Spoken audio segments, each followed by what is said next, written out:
Stop. You haven't subscribed to the channel yet. Subscribe now. We have new stories every day. Now, let's go. Nathaniel Winston knew the exact amount of control required to build an empire. His hands, calloused from years of climbing from poverty to power, rested on the polished mahogany desk in his home office as he reviewed the quarterly reports. The evening light cast long strips of orange and gold across the room as he worked with a precision that had defined his 50 years of life. A soft knock interrupted his concentration. "Come in," he said without looking up. The door opened, and his wife, Selena, stepped inside. At 48, she still maintained the elegance that had first caught his eye 26 years ago. Her blonde hair fell in soft waves around her shoulders, and her blue eyes sparkled with something Nate couldn't quite place. "Still working?" Selena asked, crossing the room to stand behind him. She placed her hands on his shoulders, massaging gently. "You know your birthday is this weekend." Nate grunted, finishing his review of the last page before setting the document aside. "Just because I'm turning 50 doesn't mean the business stops." Selena laughed, a tinkling sound that had once warmed him. Now, it seemed to carry an edge he couldn't define. "Well, you might want to clear your schedule. The kids and I have been planning something special." Nate turned in his chair to face her. "What kind of special?" "If I told you, it wouldn't be a surprise, would it?" Selena tapped his nose playfully. "But trust me, you'll love it. We all put a lot of thought into this one." Something in her tone made him narrow his eyes slightly. Nate had built his business by reading people, competitors, partners, employees. He could spot a lie from across the boardroom. But this was Selena, his wife of 25 years. "You know I don't like surprises," he said, keeping his voice even. "After 25 years, I think I've earned the right to surprise my husband on his milestone birthday." She kissed his cheek. "Just be ready for something big." As she left the room, Nate turned back to his desk, but his focus was broken. Something big. The words echoed in his mind. Throughout the week, those words followed him like a shadow. The next morning, his son Jackson dropped by unexpectedly. At 24, Jackson had inherited Nate's height and build, but none of his drive. The trust fund Nate had established ensured Jackson never needed to work as hard as his father had. "Dad," Jackson called out as he walked into the kitchen, where Nate was drinking his morning coffee. "Just wanted to check if you're excited about your birthday." Nate looked at his son over the rim of his mug. "Your mother mentioned a surprise." Jackson's grin widened. "Oh man, you have no idea. It's gonna be epic." He grabbed an apple from the fruit bowl. "Mom's really outdone herself this time." "Care to give me a hint?" Nate asked, setting down his mug. Jackson laughed, taking a bite of the apple. "No way. Mom would kill me." "But seriously, Dad, you're gonna flip." There was something in Jackson's eyes, a glint of amusement that seemed directed at him, rather than shared with him. Nate felt a familiar tightness in his chest, the same feeling he got before a business deal went south. That evening, his daughter Chloe called. Unlike Jackson, Chloe had inherited Nate's sharp mind and determination. At 21, she was in her final year of business school, preparing to join Nate's company. "Dad, I just wanted to make sure you're free this weekend," Chloe said, her voice crackling slightly over the phone. "For your birthday." "I've cleared my schedule," Nate replied, leaning back in his chair. "Apparently, I'm in for a big surprise." There was a pause on the line. "Yeah, it's gonna be memorable." Nate detected a hesitation in her voice. "Chloe, what's going on?" "Nothing, Dad. Just excited for you to finally see what we've been planning." Another pause. "Mom's been working on this for months." After they hung up, Nate sat alone in his office, turning his phone in his hands. Something wasn't right. He'd built his life on intuition, on sensing when things were off balance. And right now, everything felt tilted. The day before his birthday, Selena was practically buzzing with energy. She flitted around the house, making phone calls in hushed tones, and checking her phone constantly. "Be patient," she said when he cornered her in the kitchen. "You'll love it." The smirk that followed sent a chill down his spine. For the first time in decades, Nathaniel Winston felt something he had ruthlessly eliminated from his life: uncertainty. He had built his empire through discipline and control, always 3 steps ahead of everyone else. But now, for once, he allowed himself to feel a flicker of anticipation. Perhaps his family truly had planned something special for him.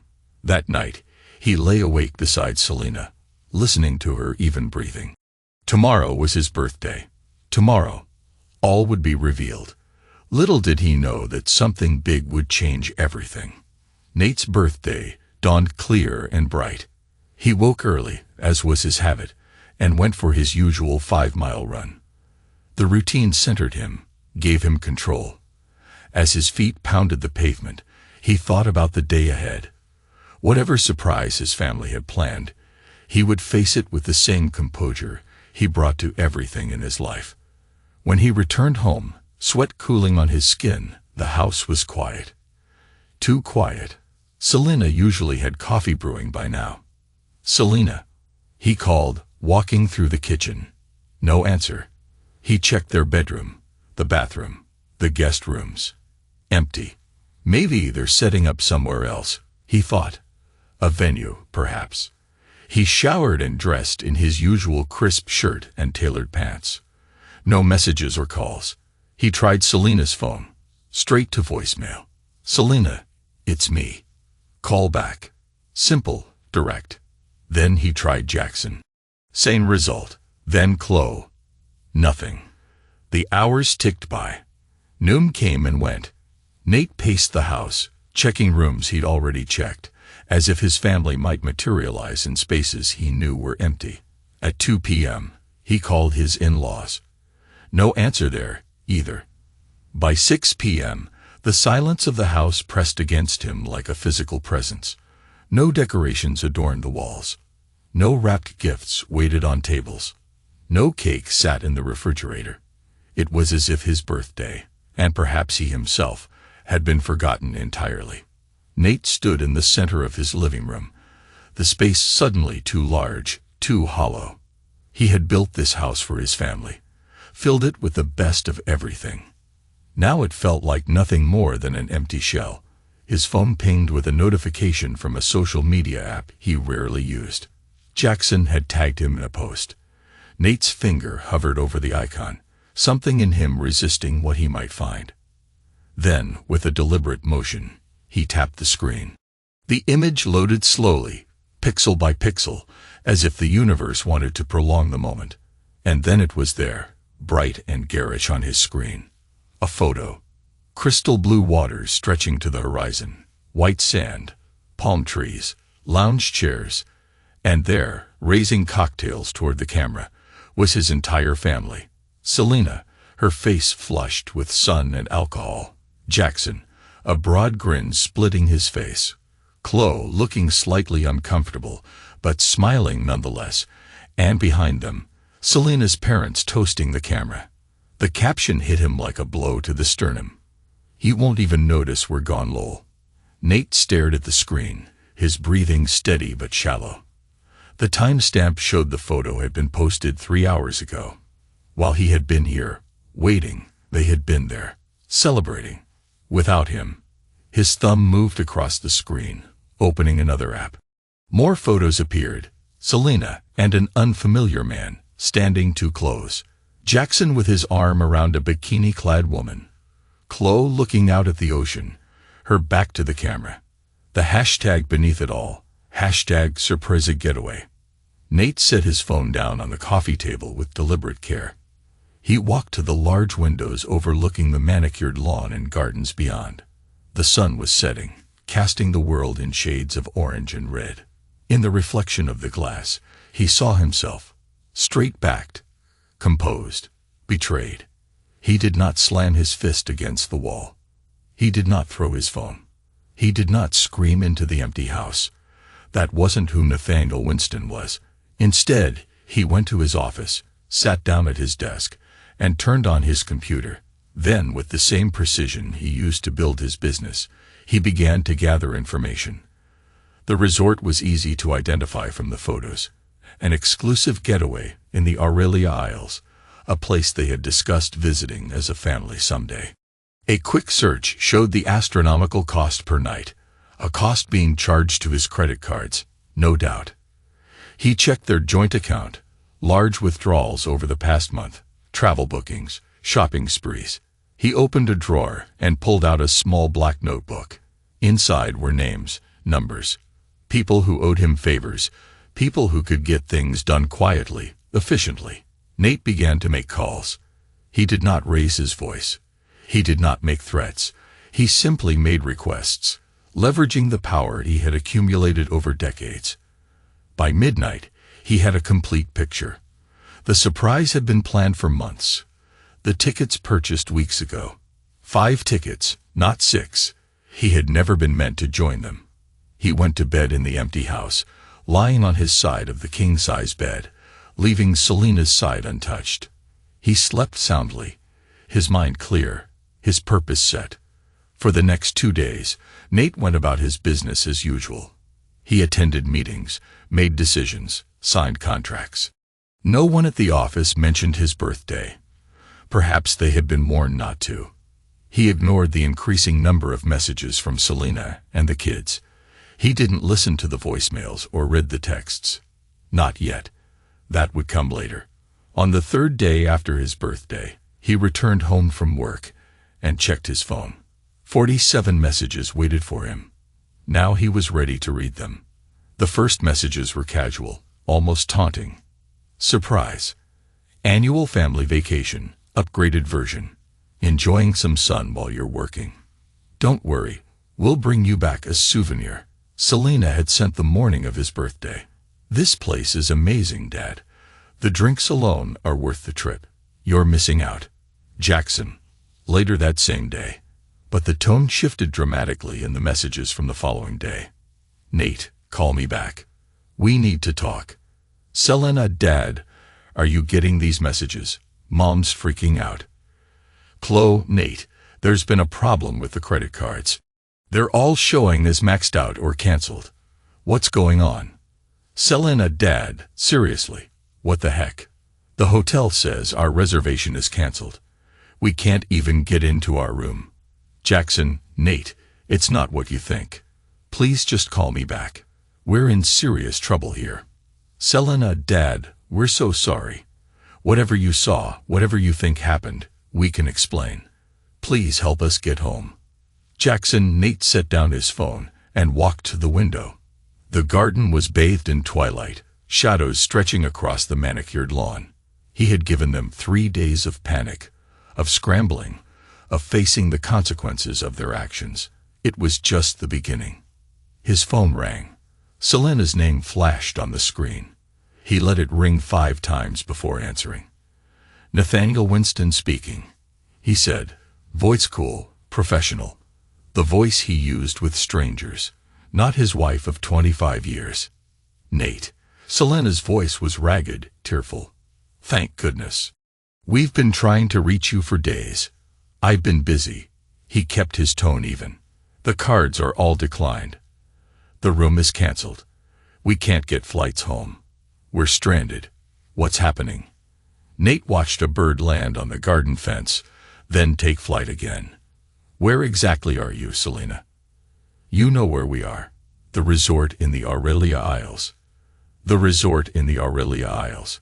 He repeated slowly. And who's we? A pause. Me. The kids, my parents. Nate. What is this about? We need help. Who else, Selena? His voice remained calm, but there was steel beneath it now. Another pause. Longer this time. What do you mean? The man in the photos. The one with his arm around you. The one you're leaning into. Who is he? Jesus, Nate. That's just Brian. Brian Foster. He's a friend we met here. This isn't the time. Isn't it? Nate cut her off. When exactly is the time to discuss why my entire family disappeared on my birthday without a word? When is the time to talk about why my son thinks I won't even notice you're gone? When is the time to address the thousands of dollars charged to my accounts for a trip I wasn't invited on? Silence on the other end. Nate, Selena's voice was quieter now. We can explain everything when we get home. But right now, we need help. We're stranded. Your parents-in-law are nearly 70. Chloe is scared. I see. Nate nodded to himself. And now you need me. Now I serve a purpose. It's not like that. Please, just help us get home, and we can talk about all of this. Nate glanced at his watch. I have a meeting in 5 minutes. I need to go. Wait, Nate, don't hang up. We need. He ended the call and silenced his phone. Then he walked to his office and opened his laptop. It was time to begin the next phase. For the next few hours, Nate worked methodically. He contacted his lawyer, his accountant, his banker. He moved assets, changed passwords, locked accounts, every action precise, calculated. His phone buzzed constantly with ignored calls and messages.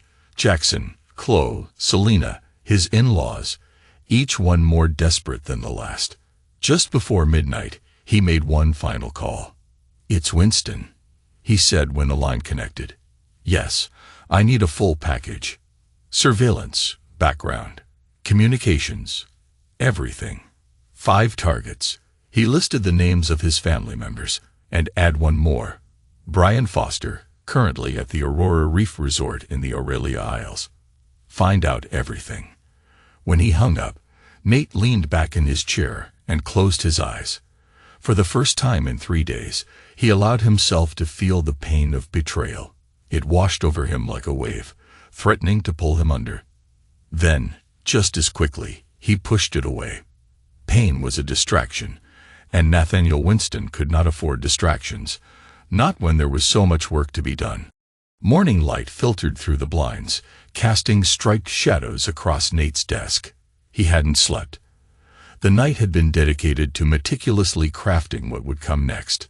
His laptop screen glowed with financial statements, property records, and legal documents, each one a thread in the web he was weaving around his family.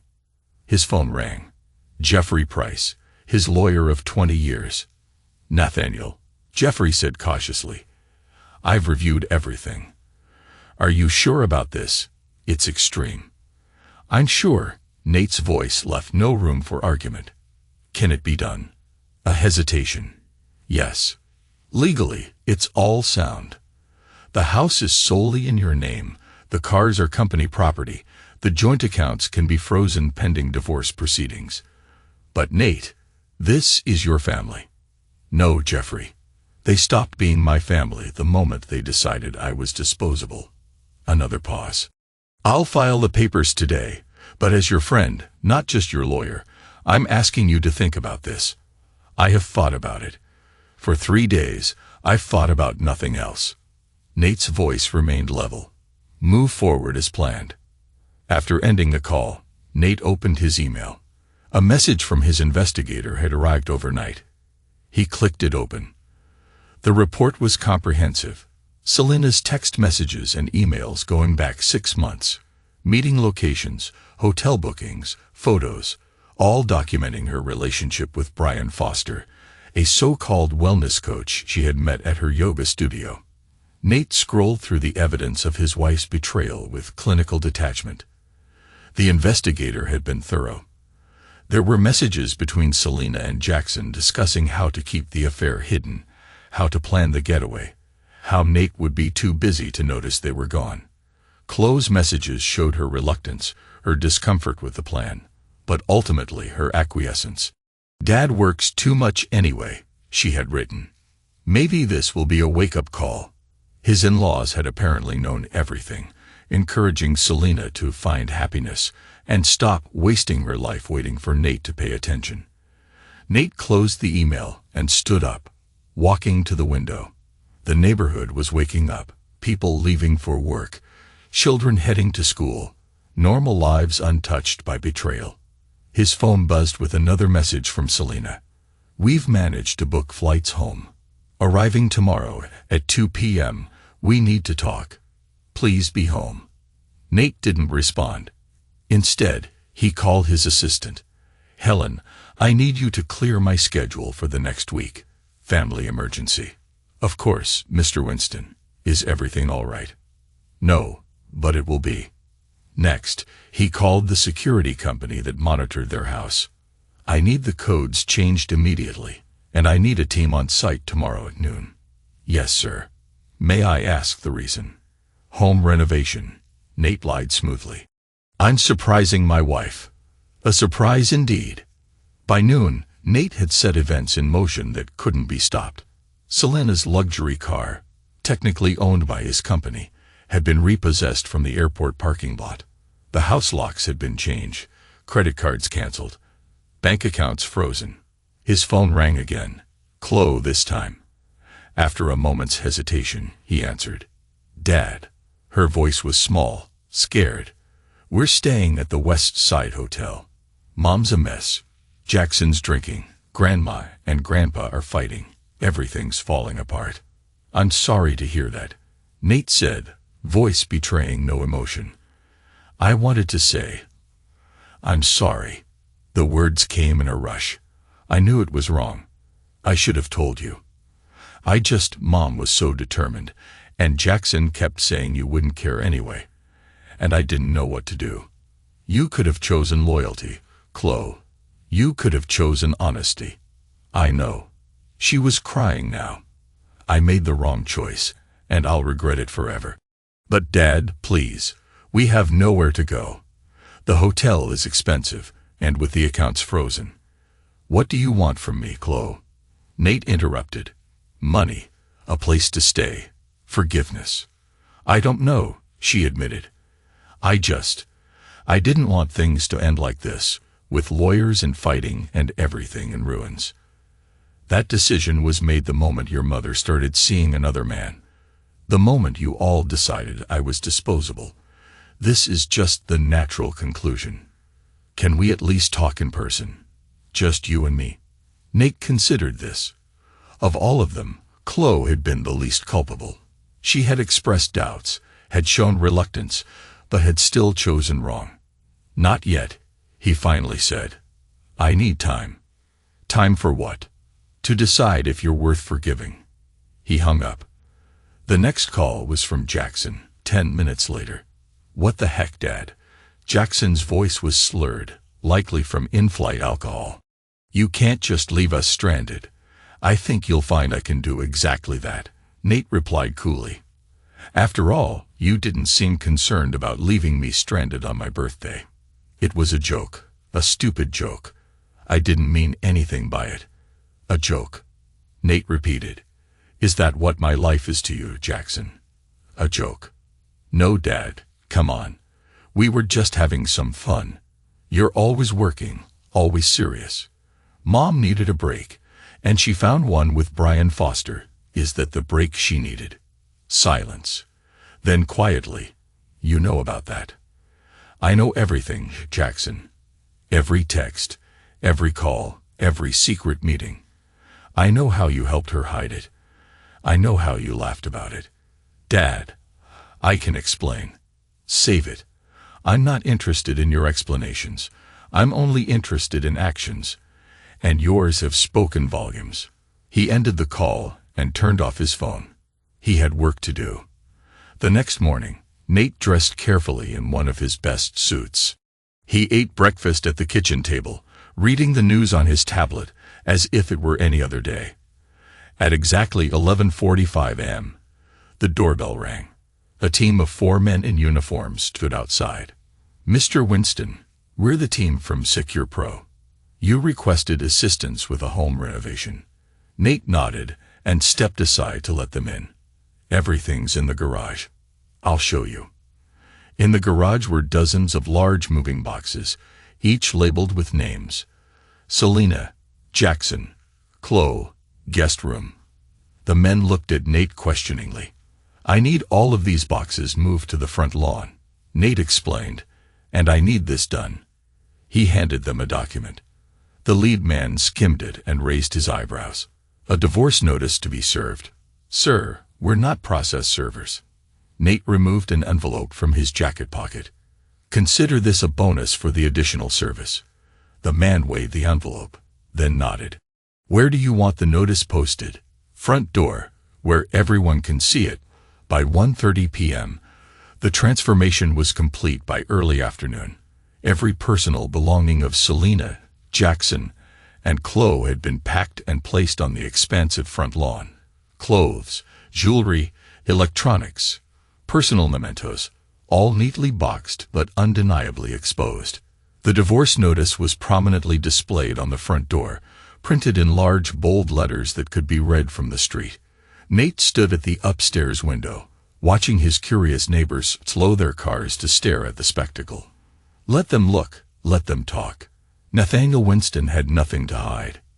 His phone, which he had turned back on, buzzed with a message from his security system. A car was approaching the gate. He checked the camera feed. A taxi stopping at the closed gate, and inside, he could just make out the shocked faces of his family. The taxi idled at the gate, unable to enter the property without the code, a code Nate had changed the day before. He watched through the security cameras as confusion played across his family's faces. Selena was the first to step out, marching to the intercom with determination. The intercom buzzed. Nate pressed the button to answer. Nate, open the gate. Selena's voice crackled through the speaker, exhaustion and irritation evident even through the electronic distortion. I'm afraid I can't do that, Selena, he replied calmly. What? Why not? We've been traveling for nearly 20 hours. We're tired, we're stressed, and we just want to come home. This isn't your home anymore. A pause. What are you talking about? Of course it's my home. I've lived here for 15 years. You live where I allow you to live, Nate replied, the coldness in his voice unmistakable. And I no longer allow you to live here. The camera showed Selena's face contorting with rage. Nathaniel Winston, stop this ridiculous power play right now and open the darn gate. Look to your left, Selena. What do you see? He watched as she turned and saw the boxes piled on the lawn, the divorce notice on the door. Her hand flew to her mouth. You can't be serious, she whispered. I've never been more serious in my life, Nate said firmly. 25 years, Selena. 25 years. I gave you everything, and you threw it away for a wellness coach and a vacation. It's not what you think. It's exactly what I think. I have the text messages, Selena, the hotel receipts, the photos. I know everything. By now, Jackson and Chloe had joined their mother at the gate, along with Selena's parents. Jackson's face was flushed with anger, Chloe's pale with shock. Dad, Jackson shouted, pushing forward to the intercom. You can't do this. Where are we supposed to go? That's not my concern anymore, Jackson. Perhaps you can stay with Brian. I hear he's quite accommodating. This is insane. Jackson pounded on the gate. Let us in. This is our home too. Check the property records, son. This house belongs to me, just like the cars, the accounts, the credit cards you've been so liberally using. You've never earned any of it on your own. Chloe stepped forward, her voice trembling. Dad, please, we made a mistake, a horrible mistake. But you can't just throw us out like this, can't I? Nate's voice softened just a fraction. You all decided I was disposable. Why shouldn't I return the favor? Because we're your family, Chloe cried. Family doesn't betray family, Chloe. You should have thought of that before you went along with their plan. Selena's parents moved into frame now, the elderly couple looking stunned and frightened. Nathaniel, Selena's father began, you're angry, and you have every right to be. But this is cruel. At least let us get our things. Your things are right there on the lawn, Nate replied. Feel free to collect them. But none of you are setting foot in this house again. It started to rain. Selena's mother spoke, her voice breaking. Our medication is in those boxes, our clothes, everything. You should have thought of that before you encouraged your daughter to betray her husband. Nate's voice was ice. Actions have consequences, even for you. The rain began to fall harder, soaking into the cardboard boxes on the lawn. Nate watched as his family scrambled to save what they could, loading boxes into the waiting taxi, arguing among themselves, casting desperate glances at the house. Jackson kicked the gate, shouting a flurry of words that cut off in the downpour. Chloe crumpled onto a wet box, sobbing. Selena stood in the rain, staring up at the house, her face a mask of shock and rage. Nate turned away from the window and walked downstairs to his office. He had more calls to make, more plans to set in motion. This was just the beginning. Hours later, after they had managed to load as many boxes as possible into a second taxi and left, Nate stood on the front lawn, surveying what remained. Soaked boxes, ruined clothes, waterlogged books, the detritus of a life they had shared. He pulled out his phone and called the waste management company. "I need a pickup at 1470 Lakeside Drive." "Yes, everything on the front lawn. Consider it trash." That night, Nate sat alone in the empty house, nursing a glass of whiskey. The rooms echoed with silence, the spaces where family photos had hung now bare walls. He had removed every trace of them, as if they had never existed. His phone buzzed with messages he didn't read and calls he didn't answer. Eventually, he turned it off completely. In the silence, he allowed himself one moment of weakness. One single tear tracked down his cheek before he wiped it away. Then he straightened his shoulders and hardened his heart. Tomorrow, the real work would begin. The morning sun cast harsh light across Nate's desk as he reviewed the files his investigator had delivered. 5 thick folders, each detailing the betrayals of a family member. The evidence was damning. Selena's folder was the largest, 6 months of text messages with Brian Foster, planning their future together, hotel receipts, restaurant bills, jewelry purchases made with Nate's money but given to her lover, and emails discussing how to maximize her divorce settlement when the time came. "He'll give me half of everything just to avoid the scandal," she had written. Nathaniel Winston brought low by his cheating wife. His business associates would never let him live it down. Jackson's folder revealed a spoiled young man who had never appreciated anything given to him. Text messages mocking his father's work ethic, bank statements showing massive withdrawals from his trust fund for gambling, drugs, and wild parties, and communications with Selena actively helping her hide the affair. "Dad's so clueless," one text read. "He thinks you're at the spa, and I told him I was using the beach house to work on my novel. Like he even cares what we do." Chloe's involvement was less malicious but no less disappointing. She had known about the affair, had expressed discomfort, but had ultimately gone along with the plan. Her messages showed a young woman torn between loyalty to her mother and respect for her father. "I don't think we should do this," she had written to Selena. "Dad deserves better. Can't we just talk to him?" But in the end, she had chosen her mother's side, helping pack for the trip and lying to Nate's face about the surprise. His in-laws folder contained years of subtle undermining, comments to Selena about how she deserved better, suggestions that she find herself before it was too late, and financial records showing they had contributed to the vacation fund, knowing full well it was built on betrayal. The final folder contained everything about Brian Foster. 36 years old, twice divorced, a wellness coach with no actual qualifications, and a history of targeting wealthy, middle-aged women. Previous bankruptcies, tax liens, a restraining order from a former client turned lover. Nate closed the folders and leaned back in his chair. The complete picture was now clear. This hadn't been a spontaneous trip. It had been the culmination of months of planning, of lies, of betrayal. His phone rang. Jeffrey Price. "They've retained counsel," Jeffrey said without preamble when Nate answered. Aggressive counsel. Naomi Waters. Nate knew the name. Waters had a reputation for being ruthless in divorce cases, specializing in wives seeking maximum settlements. "Let me guess," Nate said calmly. "She's claiming emotional abandonment. Workaholic, neglected wife, forced to find comfort elsewhere." "That's the gist," Jeffrey confirmed.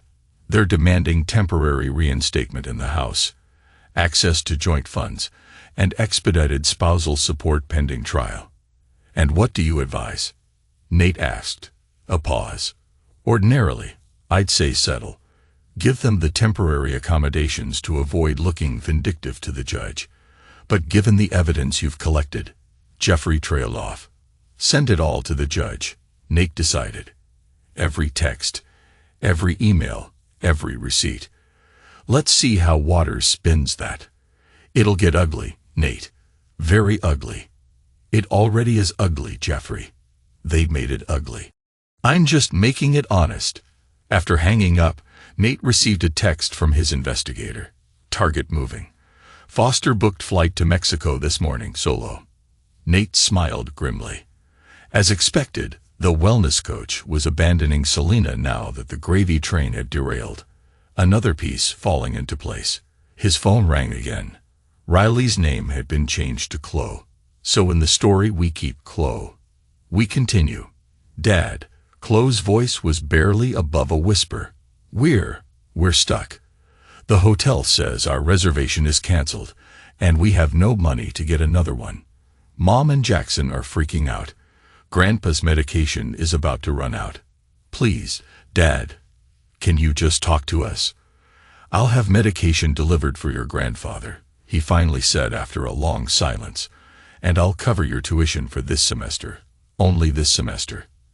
After that, you're on your own. Thank you. Chloe breathed. Thank you, Dad. Don't thank me yet, Chloe. This changes nothing between us, and it comes with conditions. Anything. Name it. You will break all contact with your mother and brother. You will move out of that hotel today. You will find your own place, get a job, and support yourself through school. Silence on the other end. Then, you're asking me to choose between you and them. I'm giving you a choice they never gave me, Nate corrected. Loyalty or abandonment. Choose wisely, Chloe. He ended the call before she could respond. The decision was hers now, just as it had been when she chose to join their betrayal. His phone buzzed again with an update from his investigator. Target located. S. Winston attempting to access secondary accounts, all blocked as per instructions. Selena was getting desperate, trying to find resources he hadn't yet cut off. But he had been thorough. Every account, every asset, every avenue of financial support, all closed. By evening, the final piece of his revenge fell into place. An email from Jeffrey Price confirmed that the divorce documents had been amended to include the new evidence of Selena's affair, virtually guaranteeing she would receive nothing in the settlement. Separate emails arrived from the deans of 3 prestigious business schools, all regretfully informing Nate that they could no longer offer Jackson admission to their MBA programs, given the recent concerning developments. As night fell, Nate stood at his office window looking out at the city lights below. His empire, built through decades of hard work and sacrifice, remained untouched. His reputation, if anything, had been strengthened by the public's sympathy. His future was secure, and his family's was destroyed by their own hands, with his careful guidance. The perfect revenge. The hearing was set for 9 a.m. in courtroom 12 of the downtown courthouse. Nate arrived at 8:30, immaculately dressed in a charcoal suit, Jeffrey Price at his side. They took their seats at the plaintiff's table, arranging their documents with methodical precision. At 8:55, the doors opened again. Selena entered, followed by her lawyer, Naomi Waters. Nate didn't turn to look at them, but he could feel Selena's gaze burning into him as they took their seats at the defendant's table. The judge, Harold Morales, entered at precisely 9 a.m. The bailiff called the court to order.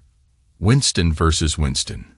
Judge Morales announced, glancing at the files before him. Final hearing regarding asset division and spousal support. He looked up, expression stern. I've reviewed all submitted evidence and briefs. Ms. Waters, do you wish to make an opening statement? Naomi Waters rose, her voice confident.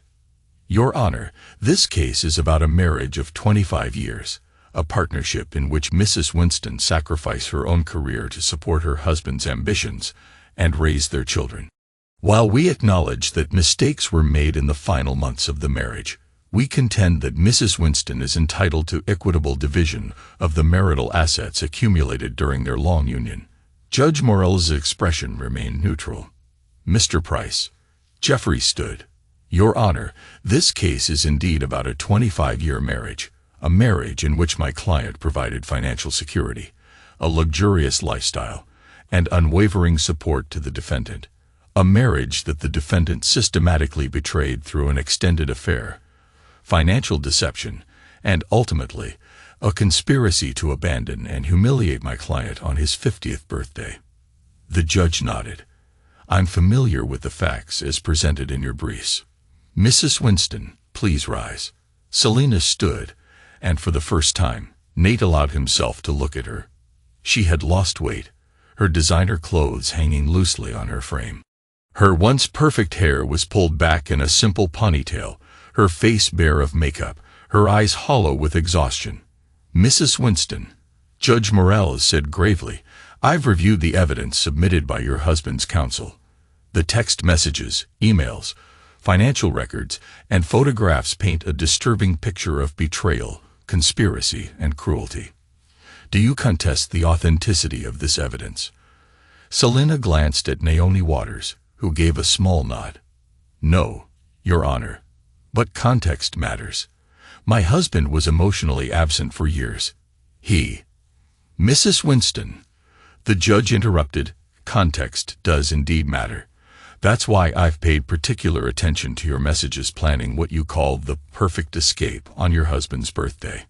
Messages in which you explicitly stated your intention to humiliate him and then extract maximum financial benefit in the divorce you were already planning.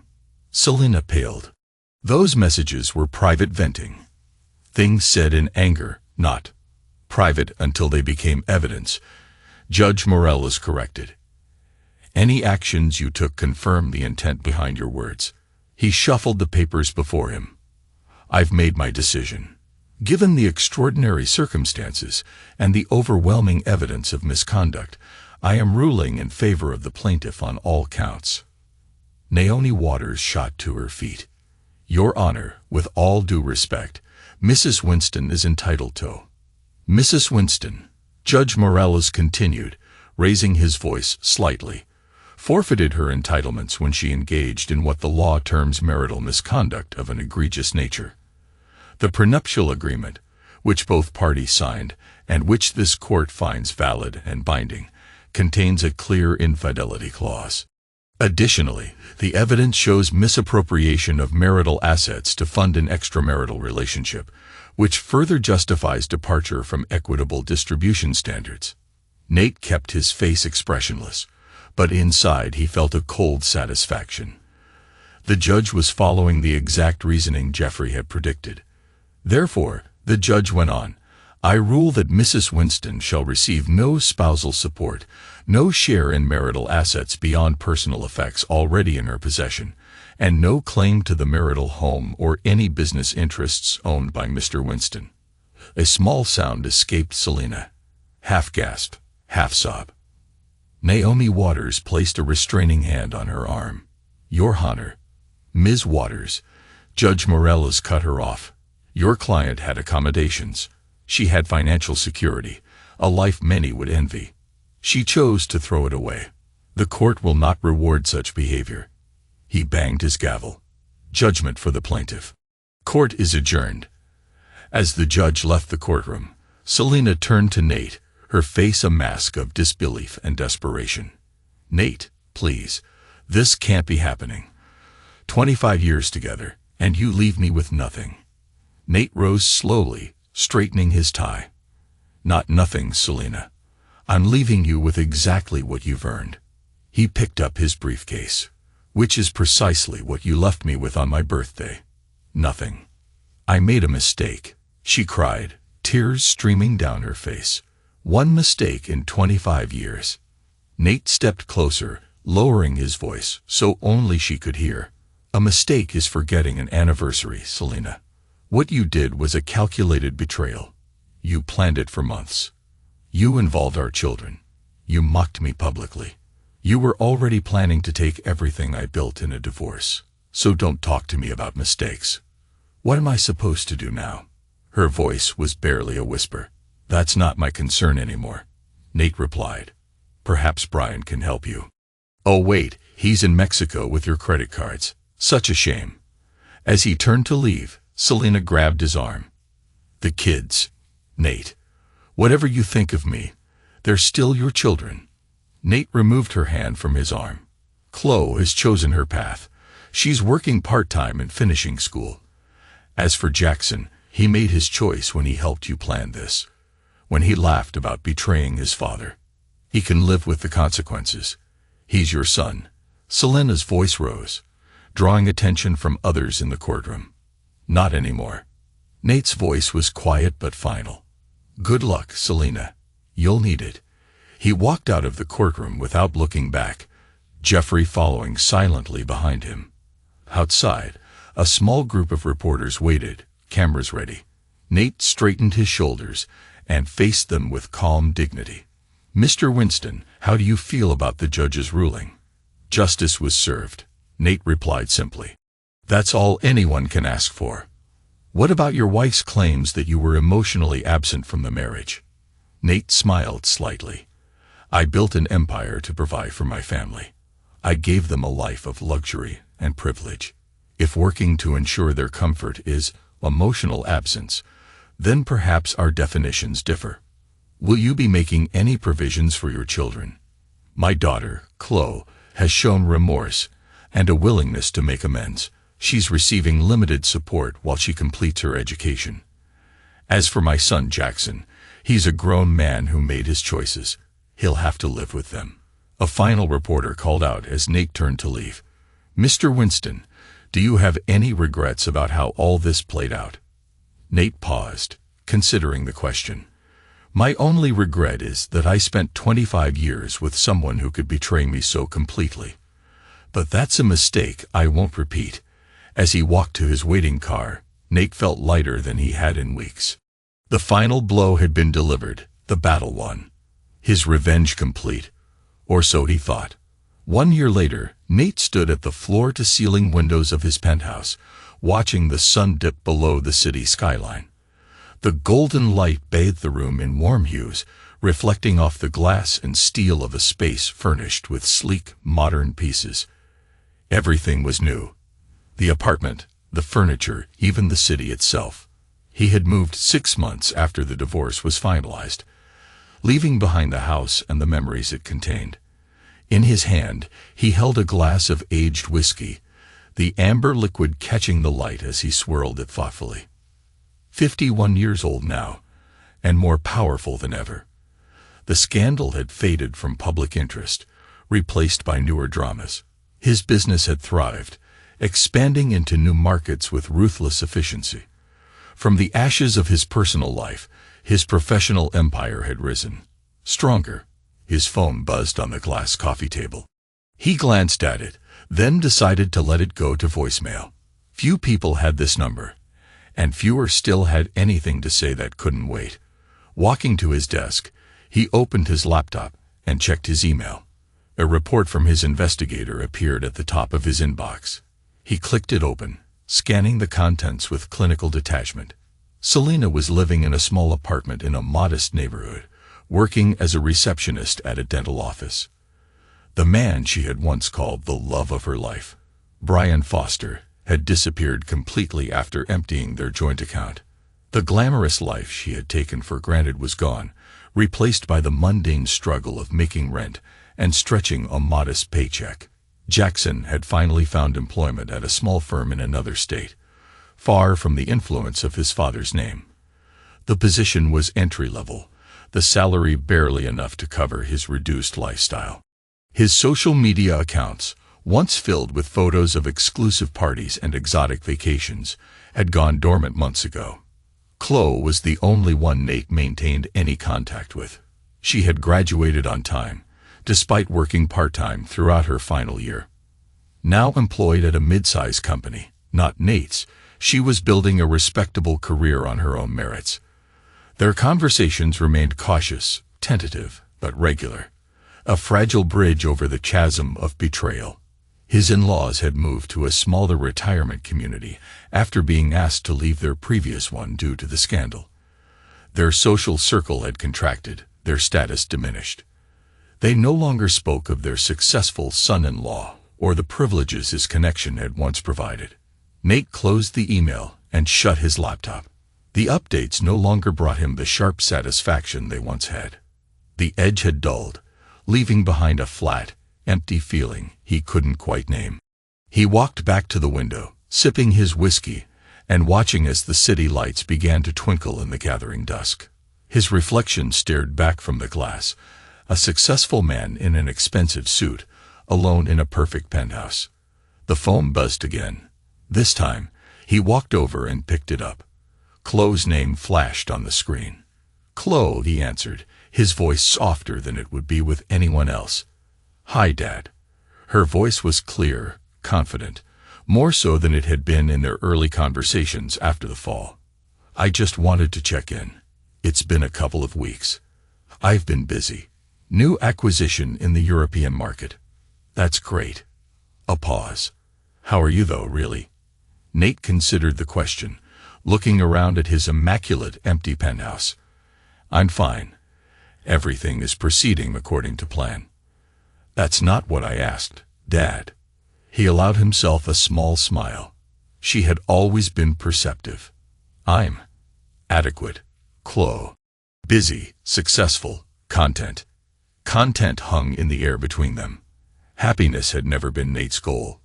Control, success, respect were the metrics by which he measured his life. But he said softly, "I'm content with my decisions." Another pause. "I have news," Chloe said, changing the subject. "I've been promoted, junior executive now." "Congratulations. That's impressive." "Thanks," she said, and he could hear the smile in her voice. "There's more. I'm engaged. He proposed last night. His name is Daniel. He's an engineer. We've been dating for 8 months. 8 months, Nate repeated. "And you're only telling me now." "I needed to be sure, Dad. Sure of him. Sure of us. After everything that happened." She trailed off. "You didn't want to introduce someone who might not stay," Nate finished for her, understanding immediately. "Yeah," she admitted, "but he's different, solid, trustworthy. I'd like to meet him," Nate found himself saying, surprising them both. "Really? I'd like that too. Maybe dinner next week. Send me the details. I'll clear my schedule." After they hung up, Nate stood holding the phone, contemplating this unexpected development. His daughter was moving forward with her life, finding happiness, perhaps despite the wreckage of their family. It was more than he had allowed himself to hope for. He walked back to the window, watching as the last colors of sunset faded into the deep blue of night. Behind him, the penthouse was silent, pristine, empty. His victory, complete yet hollow. The whiskey burned pleasantly as he finished it, setting the empty glass on a side table. He had won, hadn't he? His family had betrayed him, and he had ruined them in return. They had taken his trust, and he had taken everything else. They were right. In the end, something big had been coming, just not what any of them had expected. Nate smiled to himself, a small private expression that held neither joy nor regret. Simply acknowledgement of a battle fought and won. At what cost? He couldn't yet say. Perhaps he never would. He turned from the window and walked to his desk, pressing the intercom button. "Helen, contact real estate. I want a larger place." "Sir," his assistant's voice held surprise. "The penthouse isn't sufficient." "It's perfect for one," Nate replied. "But I may be entertaining more in the future. Family dinners, perhaps." "I'll make the arrangements first thing tomorrow," Helen responded, professional as always despite her obvious confusion. Nate released the button and turned back to the panoramic view. The city stretched before him, filled with possibilities he hadn't considered before. Not forgiveness, never that, but perhaps something new, something that acknowledged the past without being consumed by it. He had destroyed his old life with calculated precision. Now, standing amid the ruins, he could build again, on his own terms, as he always had. They were right, he whispered to the empty room. Something big was coming. And perhaps something big still was.